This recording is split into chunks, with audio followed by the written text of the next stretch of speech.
Gabriella Foster had exactly $23 in her wallet when her 7-year-old son, Kaden, spotted the pop-up county fair from the backseat of their beat-up Corolla and let out a sound that could only be described as hope stirred with pure childhood wonder. "Mom, a fair, can we go?" "Please, can we go?" Gabriella's heart twisted.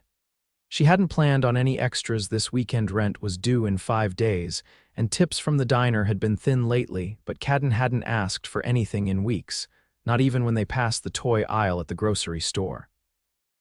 And after everything he'd been through this year, losing his dad, switching schools, watching his mom juggle 2 jobs and still come home exhausted every night, he deserved one day of magic. So she pulled into the dusty makeshift lot, parked near the back, and looked at her son's wide eyes in the rear-view mirror. "Okay, but we're sticking to the small rides and maybe one snack." "Deal," Kaden whooped and threw his arms around her as if she'd just promised him Disney World. They joined the long line at the ticket booth, the sun dipping low in the sky, casting golden light across the booths and blinking rides. Gabriella counted bills in her palm, calculating how many tickets she could get without going over. 3 ride tickets and 2 game ones, she murmured, then added, "No funnel cakes." The line moved forward. She was next. "Hi, how much for?" "Ma'am, your tickets have already been covered," the teen behind the glass said. Gabriella blinked. "What? Guy in front of you took care of it." "Said to tell you, enjoy the fair." She looked around, confused, until her eyes landed on a tall man walking toward the Ferris wheel. He was clean-cut, broad-shouldered, wearing a navy button-up with sleeves rolled to his elbows and dark jeans that actually fit him like they were tailored.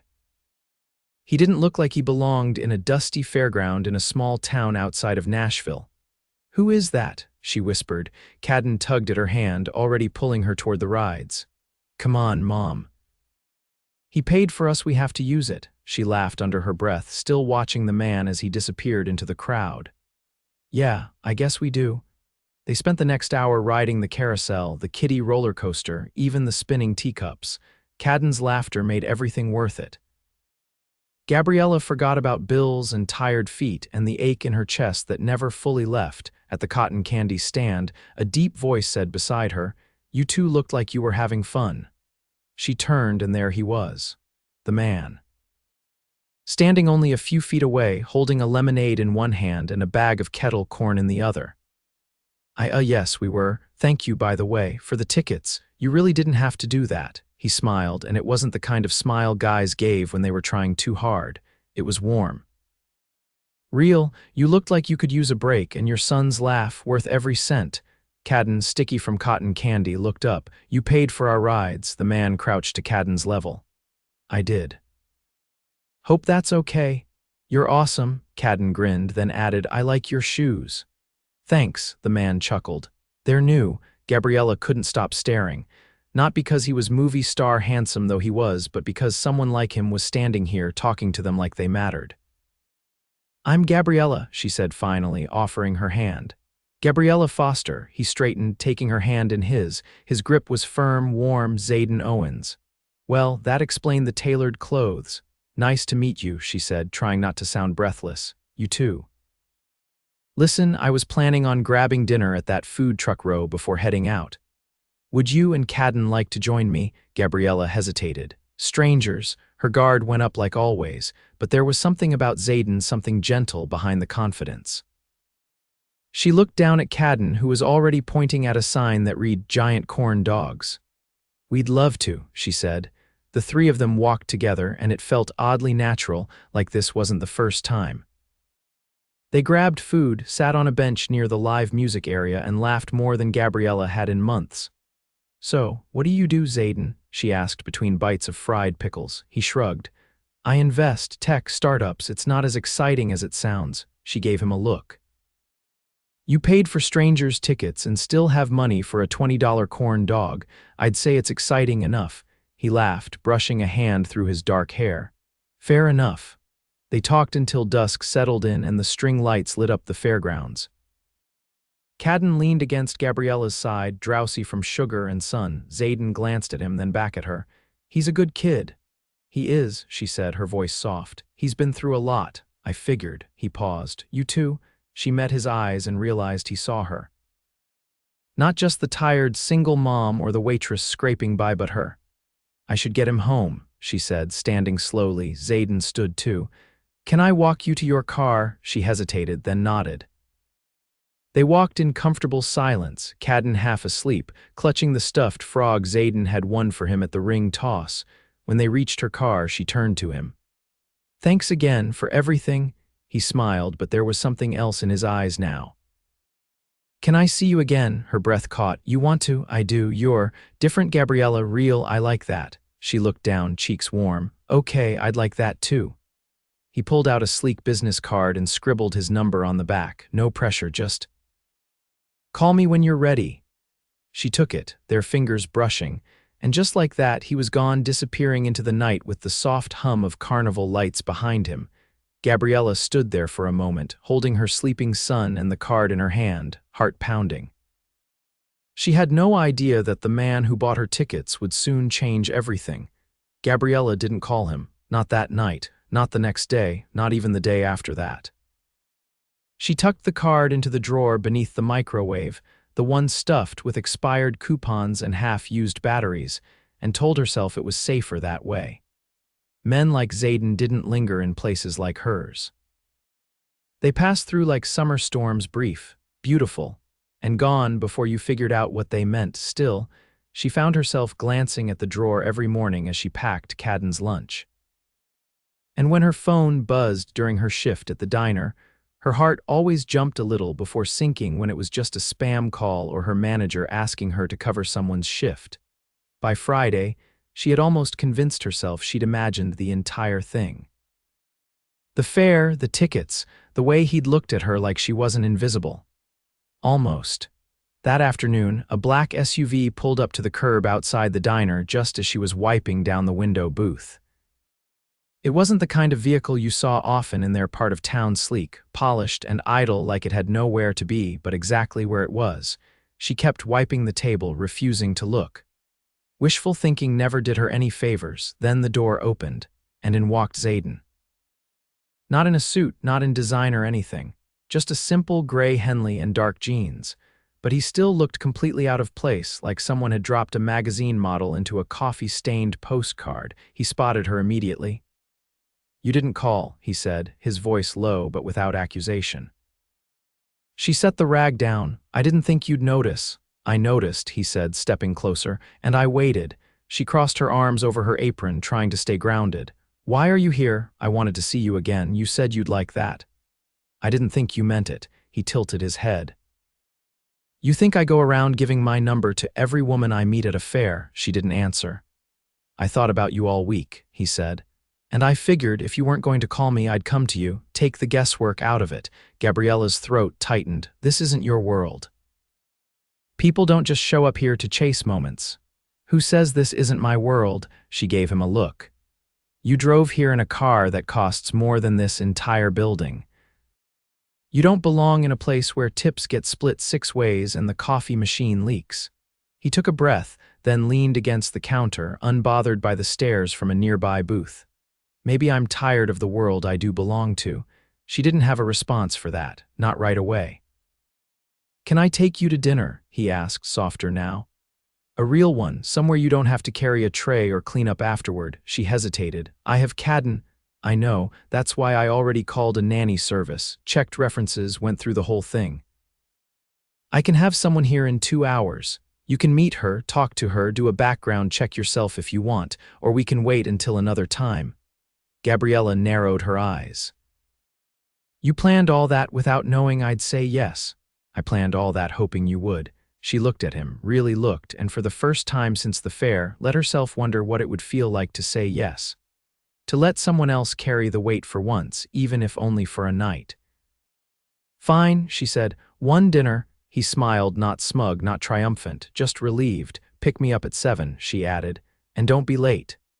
At 10 minutes to 7, she stood in front of the bathroom mirror, smoothing the hem of a dress she hadn't worn since her cousin's wedding. It still fit, barely. She'd pinned her hair back loosely and added a touch of mascara, which she almost never wore.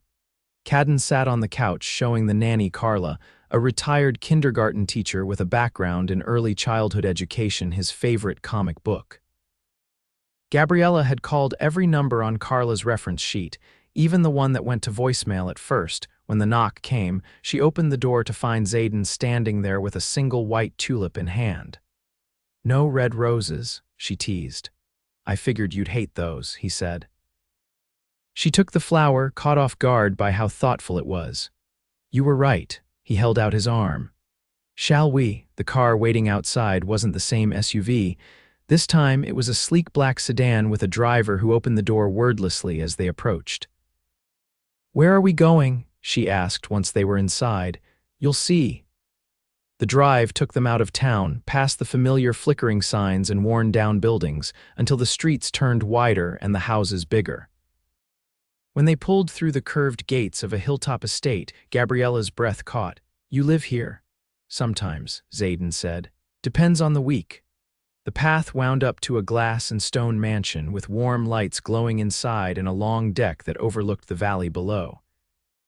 But he didn't take her inside. Instead, he led her around the back, where a table was set atop a private terrace. Candles flickered in glass holders, and soft jazz played from hidden speakers. A chef in a white coat stood near a covered cart, preparing something that smelled too good to be legal. "You cooked?" she asked. "I hired someone who did," he admitted, "but I picked the menu." She sat, still stunned.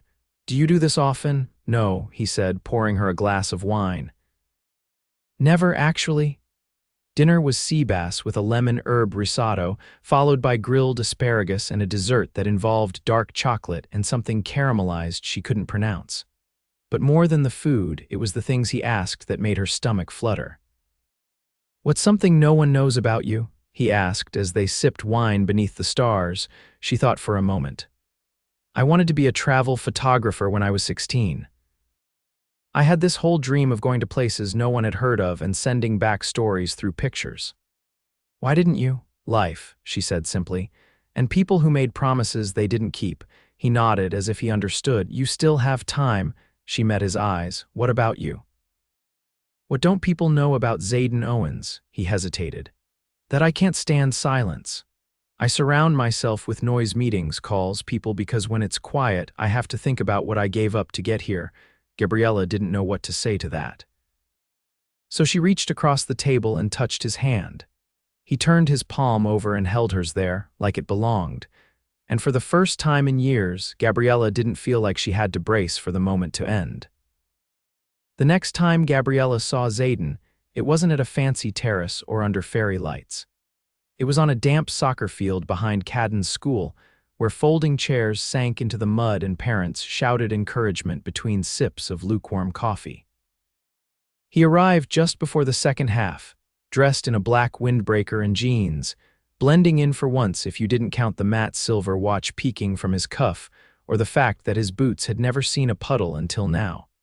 Gabriella turned at the sound of his voice behind her. "You didn't mention he had a game today." "I didn't think you'd want to come," she said, surprised. "I asked to be part of your world," he said, brushing a bit of rain from his sleeve. "That doesn't start and stop with candlelit dinners." She pulled her coat tighter. "It's not exactly a five-star experience." Zayden looked out at the field as Kaden chased the ball with pure determination, his jersey 2 sizes too big. "Looks like one to me." Gabriella didn't respond. She just watched him take the empty chair beside hers without hesitation, like he belonged there. After the game, Kaden ran over, panting and flushed. "Did you see me? I almost scored. You were amazing," Zayden said, crouching to meet his height. Fast, focused. "I was impressed. You came," Kaden beamed. "I wouldn't miss it," Zayden said, ruffling his hair. Gabriella noticed the way Zayden looked at her son, not politely, not out of obligation, but with quiet awe, as if he saw more than just a kid in sneakers and grass-stained socks. Later that afternoon, Kaden fell asleep in the backseat, and Gabriella lowered the radio as Zayden drove them home. The silence between them wasn't uncomfortable, it was thick with something unspoken. "You know," she said, glancing at him, "you don't have to keep showing up." "I'm not expecting anything." Zayden kept his eyes on the road. "I'm not doing this because you expect it. I'm doing it because I want to." It's just, people show up when it's easy, when it's fun. But when it gets messy, when bills come up short, or someone gets sick, or the car breaks down, that's when they disappear. He shifted gears smoothly. I don't scare easy. You should, she said. My life isn't built for someone like you. I'm not here to fit into your life like a puzzle piece, he said. I'm here to build something that fits both of us. Even if it starts uneven. She looked at his profile, at the way he gripped the steering wheel, at the faint crease between his brows, and for a breath, she let herself believe he meant it. After dropping Kaden at her apartment with Carla, who'd become a regular fixture since that first night, Zayden surprised her again. Come with me, he said. To where? He reached behind her and opened the glove compartment, pulling out a folded slip of paper. I arranged something. Just for the evening, she unfolded it.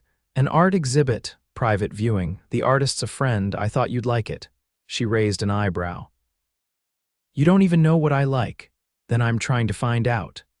The gallery was inside a converted warehouse downtown, all exposed brick and high ceilings.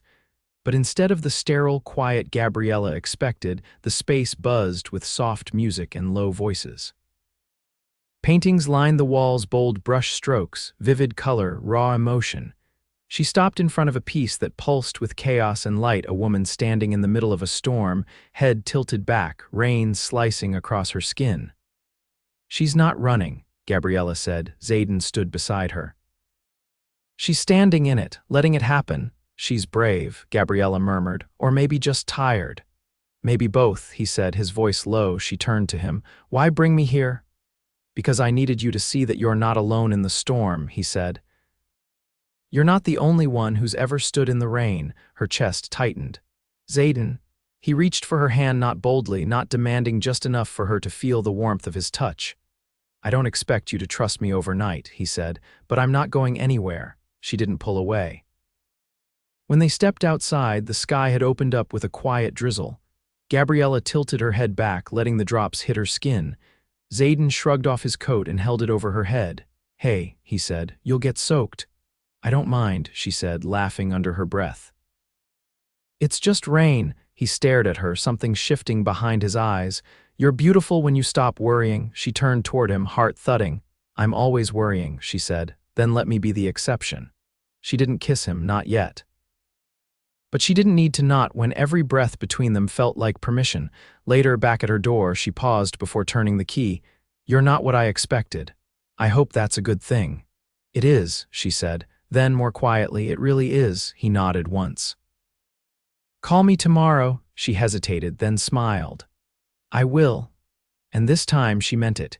Gabriella stood at the edge of the ballroom, her dress clinging to her in all the right places, though she still felt like an intruder in a museum. The event was one of those black-tie charity galas people whispered about, where champagne flowed like water, and the auction items included yacht weekends and original Monets. She hadn't known what to expect when Zayden asked her to come tonight, but it certainly wasn't this. She watched him across the room, his hand casually resting in his pocket, surrounded by people who looked like catalog pages come to life. He wore a midnight blue tuxedo like it had been stitched for him alone. Not 1 ounce of hesitation in the way he moved through his world. But then his gaze shifted, cut clean through the crowd, and landed on her. He excused himself from the conversation without looking away from her once. You came, he said, reaching her. You invited me, she replied, adjusting the thin necklace he'd sent earlier that day in a box she almost didn't open. I wasn't sure you'd say yes. I wasn't sure I'd fit in. You don't, he said. And that's why you belong here more than anyone. She looked around, trying to breathe through the scent of expensive perfume and polished marble. This isn't my world. Zayden leaned in slightly. I don't care about this world. I care about the one I'm building. Zayden, she said, voice low, you can't just pull me into this and expect me to live in it like I know how. I don't expect that. I just want you to see that you don't have to do everything alone. She turned to him then, searching his eyes. You don't know how hard it is to let anyone in. I don't need easy, I need real.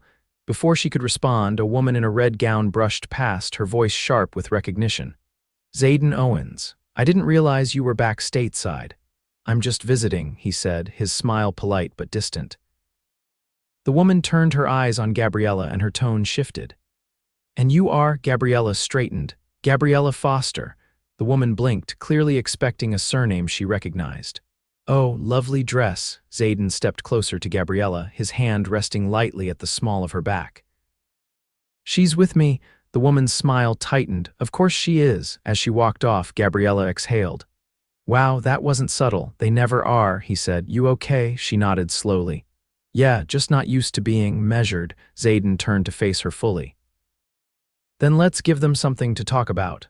Before she could ask what he meant, the MC tapped the mic on stage, calling everyone's attention. Ladies and gentlemen, tonight we honor one of our most generous benefactors, a man whose innovation and philanthropy have changed lives across continents, Mr. Zayden Owens. Gabriella froze. She turned to him slowly. You didn't tell me you were being honored. I didn't want you to feel like this was about that. He kissed her hand quickly, then walked through the crowd, ascending the stage while applause rippled through the room. Gabriella watched as he took the mic, confident and calm, speaking about foundations he funded, villages he helped build, schools he'd launched. And all she could think was, this man walked through a muddy soccer field last weekend just to see her son run. When he finished, he looked directly at her over the heads of every silk tie and diamond necklace and smiled like she was the only reason he'd done any of it. After the speeches, Zayden found her again. You didn't tell me you were basically a real-life Bruce Wayne, she said, stunned. I told you I invest, he said, taking her hand. You just didn't ask how much. You fund hospitals. And I make a mean omelet. You're ridiculous, he leaned in. You're breathtaking. Embarrassed, she looked down. Don't say that here. Not when everyone's watching. Let them. He guided her to the dance floor as a string quartet began to play. As they moved, Gabriella's tension slowly melted into the rhythm of the music and the warmth of his hand at her waist. I've been thinking, Zayden said, his voice close to her ear, about what it would mean to really be part of your world, not just visit it. She met his eyes. What are you saying? He hesitated, then said, I bought a place here in town. She blinked. You're moving? Already moved. I closed on it this week. Her breath caught. Because of me, because of us, he said carefully. Because I want to wake up on Saturdays and take Kaden to games. I want to pick you up from work and hear about your day. I want to be more than some man who shows up at night and disappears by morning. She stared at him, stunned. That's a lot. I know, he said. And I'm not asking for an answer tonight, but I want you to know I'm here, not halfway, not just when it's convenient. She bit her lip, overwhelmed. There's more, he added. Of course there is. I want to do something for you, something real. She shook her head. Zayden, I bought the diner. Her mouth dropped open. You what? I bought the building. The owner was already planning to sell. I just made sure it stayed in good hands. Why would you do that? Because you've carried too much for too long. You deserve to own something that can grow. I want you to run it. Your name on the deed. Your rules. I'll step back completely if that's what you want. Tears welled in her eyes before she could stop them. That's not a gift, she whispered. That's a life. He touched her cheek. Exactly. The music swelled around them, but it felt like silence between their breaths. She could feel the weight of everything he was offering, not just the money or the gestures, but the space to dream again. Gabriella took his hand and held it tighter. I want that life, she said, voice shaking, but only if you're in it, every morning, every hard day. All of it? He didn't answer with words. He dropped to one knee. Gasps echoed around the ballroom, but Gabriella barely heard them. I wasn't going to do this like this, he said, pulling a small box from his pocket, but I can't wait anymore. You and Kaden, you're my home. I want to build everything around that. Will you marry me? Her hand flew to her mouth. Oh my God, I'm not perfect, and I know this all moved fast, but I love you. I love your son. I love the way you fight for everything, even when you're tired. And I want to be the man who makes you feel safe enough to rest. She dropped to her knees too, tears on her cheeks. Yes, yes, yes. The room erupted in applause, but Gabriella only heard Kaden's voice as he ran into her arms from the side of the room where Carla stood grinning. You're gonna marry Zayden? He asked, eyes wide. She pulled him close. If that's okay with you. Kaden threw his arms around both of them. Best day, ever. Zayden kissed her forehead as the cameras flashed and music played and people cheered. But for Gabriella, it was just the three of them, the man who saw her before she even saw herself, and the boy who finally got his happy ending. A woman takes her son to a fair and meets a man who pays for their tickets. She never imagined that man would become there forever. Gabriella never imagined her name would be etched into crystal glassware, but when the first shipment of mugs arrived for the newly rebranded Foster's Café, she held one against her chest and let out a breath she hadn't realized she'd been holding since her 20s.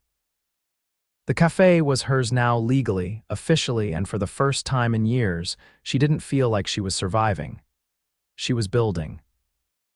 The grand opening was scheduled for Saturday morning, and the entire week had been a blur of menu testing, supplier calls, and training sessions with the staff she'd personally chosen. She hadn't even had time to process the fact that she was engaged. But every time Zayden walked into a room, her heart remembered. He'd been helping behind the scenes, never overstepping, always asking before doing. He handled the lease negotiations with the neighboring boutique so she could expand the outdoor patio, but let her pick the furniture. He met with the suppliers, but let her choose the beans and pastries. He asked questions, listened, and only stepped in when she needed him to. That Friday evening, she found him in the back room, sleeves rolled as he helped install the new espresso bar. He looked up when she entered, his expression softening. "You're early," he said, brushing sawdust from his hands. "I wanted to see it before the chaos tomorrow." He stood, wiping his palms on a towel. "It's all yours now." She stepped closer. "I can't believe people are going to walk in here and see my name on the sign." "I can," he said. "You've earned every letter." Gabriella touched the edge of the counter, then turned to face him. "Do you ever miss it? The city, the constant movement, the way people recognized you before you even said your name." Zayden leaned against the wall. "I miss the anonymity, actually. Out there, everyone knows what I have. Here, people are learning who I am." "You're not bored," he laughed under his breath. "I'm renovating a cafe with the woman I'm going to marry. I'm helping a 7-year-old build a go-kart for the school's STEM fair. I'm learning how to make pancakes that don't taste like drywall. I'm the opposite of bored." She tilted her head. "You're really happy." He stepped toward her, brushing a curl from her cheek. "I've never been this happy, Gabriella, and not because life got easier, but because it finally started to mean something." She rested her forehead against his. "I love you." "I know," he whispered. "And I love you more than I ever knew was possible." The next morning, the cafe opened to a line that wrapped around the block. Carla brought Kaden, who wore his new assistant manager apron and took his job handing out napkins and greeting people at the door very seriously. Gabriella floated through the morning, taking orders, checking on tables, and making sure every corner reflected the warmth she'd always wanted to give. Zayden stayed in the background, chatting with customers and helping wherever needed, never pulling focus, but always watching her like she was the only person in the room. At noon, the mayor arrived for the ribbon cutting, and Gabriella stood next to Zayden as she held the oversized scissors, surrounded by her staff, friends, and neighbors. Kaden jumped up and down beside her until she finally let him hold the bottom of the ribbon. When the crowd counted down and the ribbon fell, cheers erupted. Gabriella turned to Zayden, tears in her eyes. "We did it." "No," he said, cupping her face. "You did." That night, after Kaden fell asleep at Carla's and the cafe had been locked and cleaned, Zayden took her to the rooftop of the building next door. She followed him up a narrow staircase, unsure of what he was planning, until they stepped into an open space filled with candles and soft music. A small table stood near the edge, dinner already waiting. "Zayden, what is this?" "A celebration," he said, pulling out her chair. "For you." "For us?" She sat stunned as he poured them each a glass of champagne. The view overlooked the town square where strings of lights still twinkled from the cafe's opening. He reached into his jacket pocket and pulled out a velvet box, not the one from the gala, but smaller, newer. She opened it and gasped. Inside lay a delicate gold ring, simple and elegant, with a tiny crescent moon carved into the band. It's not to replace the first ring, he said. This one's for every quiet night we'll spend on this rooftop, for every ordinary morning in your café. For the life we're choosing that doesn't need to be loud to be beautiful, Gabriella blinked back tears. It's perfect. I want to marry you here, he said. Right here on this rooftop, nothing big, just us, Kaden, and the people who matter, she nodded. Yes. 100 times yes. They married a week later under a canopy of string lights and the scent of fresh pastries drifting up from the café below. Kaden stood between them, holding both of their hands during the vows, and when the officiant pronounced them husband and wife, he shouted, "Finally!" Before throwing confetti in the air, Gabriella wore a tea-length dress and no shoes. Zayden wore a gray linen suit and a smile that didn't leave his face the entire day. Carla cried. The staff from the café cheered. Neighbors leaned from windows and fire escapes to watch. There were no reporters, no press, no headlines, just love, real, solid, earned love. After the last slice of cake had been shared and guests began to trickle down the stairs, Gabriella sat on the edge of the rooftop, her legs dangling over the side. Zayden joined her, sliding an arm around her waist. She leaned into him. I never pictured this. Neither did I, he said. But now I can't imagine anything else. Do you think we'll always be this happy? He kissed her temple. No, but I think we'll always come back to this, no matter what life throws at us. She looked out over the town, the café sign still glowing softly through the night. Home, she said. He pulled her closer. Exactly. And as the stars blinked awake above them, Gabriella finally let herself believe it wasn't all temporary. The life she was living now wasn't borrowed or fragile. It was hers, built on love, sealed with laughter. And made permanent by a man who never asked her to change, only to let him in.